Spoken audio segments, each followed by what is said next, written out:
We've got quite a unique demographic for Wythernsea really. We've got a very high concentration of elderly people, a very high concentration of transient residents who live on the caravan parks. The population almost triples in the summer. We have relatively high unemployment and quite a lot of low income families as well. So the town does struggle, but fortunately we've got a good council, a good unitary authority as well, who are trying to help the town along the way and improve it year on year.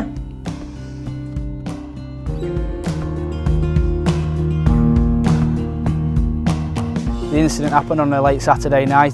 The governor that feeds Wythernsea Hole itself shut off, which disconnected around about 3,000 plus houses. It was a very severe weather tidal surge that was happening at the same time, so that could have been a possible reason for the governor failing itself.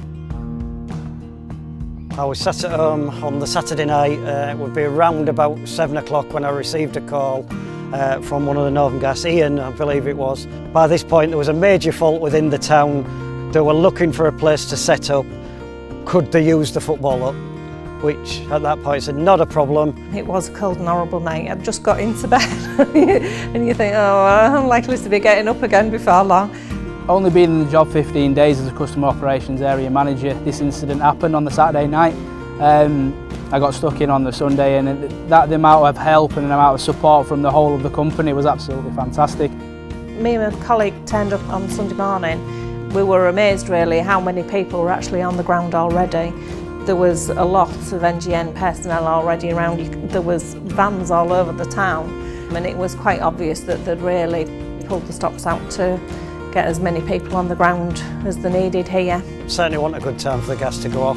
My dad's 88, been in and out of hospital this past year, not had a good year. My mum's 80.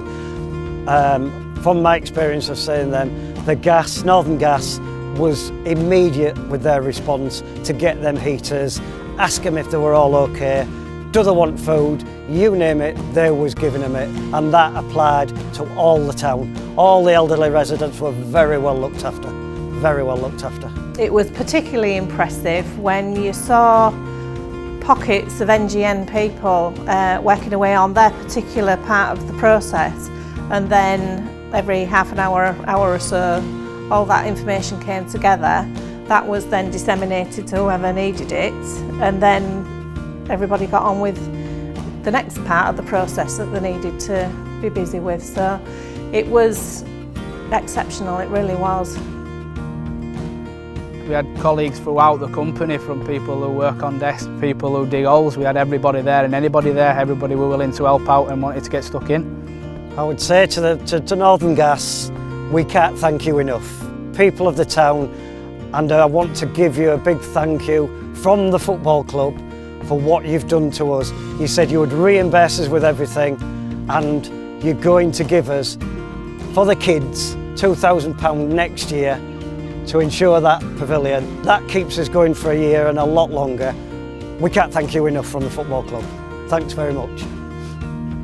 Well, my message to all of those, which I did say to them at the time as well, was thank you for everything that you've done, because it was a horrible night. They were in and out all night, they were wet through, they were cold, it had been a long weekend, and you know, they just kept plodding on until they got the job done. Just like to say thank you for what they did, because you know, without them doing what they did, we'd probably still be a bit cold.